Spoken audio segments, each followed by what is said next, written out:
मूस के दबाई मूस के दबाई मायर बता बच्चा मूस के दबाई मायर बता बच्चा मूस के दबाई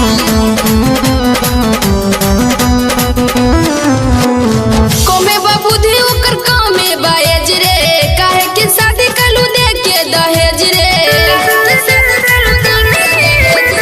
कोमे बाबूधी ओकर कामे बायज रे काहे के शादी कलू दे के दहेज रे माई रे भतार माई रे भतार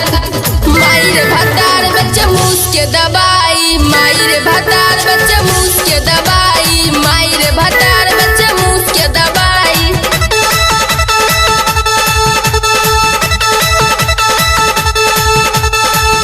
बम बम रिकॉर्डिंग स्टूडियो जालंधर। कितनो मनाई ले अपन मरद के मन न हमर बात रे मन न हमर बात रे कितनो मनाई ले अपन मरद के मन न हमर बात रे कुछो से कुछो बेचत रहेला लखुअन के साथ रे लखुअन के साथ रे छोरी के रोटी सब्जी खा ले बड़े रे छोरी के रोटी सब्जी खा ले बड़े रे माई रे भतार माई रे भतार माई रे भतार बच्चा मूस के दबाई माई रे भतार बच्चा मूस के दबाई माई रे भतार बच्चा मूस के दबाई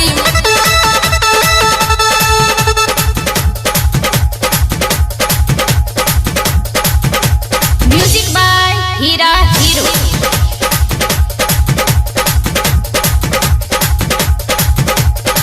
घर घर जाके बेचत रहेला लागे न तनको शरम रे लागे न तनको शरम रे घर घर जाके बेचत रहेला लागे न तनको शरम रे लागेला डर कहीं मुसके चक्कर में बेच दी हमर धर्म रे बेच दी हमर धर्म रे अस्मिता रानी के वो गईले भुलाई रे अस्मिता रानी के वो गईले भुलाई रे माई रे भतार माई रे भतार माई रे भतार बच्चा मूस के दबाई माई रे भतार बच्चा मूस के दबाई माई रे भतार बच्चा मूस के दबाई।